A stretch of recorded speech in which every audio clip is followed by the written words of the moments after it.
साठी उघडून दार, वाट पाहून झाली फार.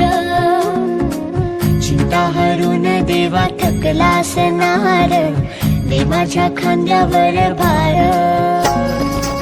थोडा इथं टेकून जा, घास खाऊन माझ्या हातात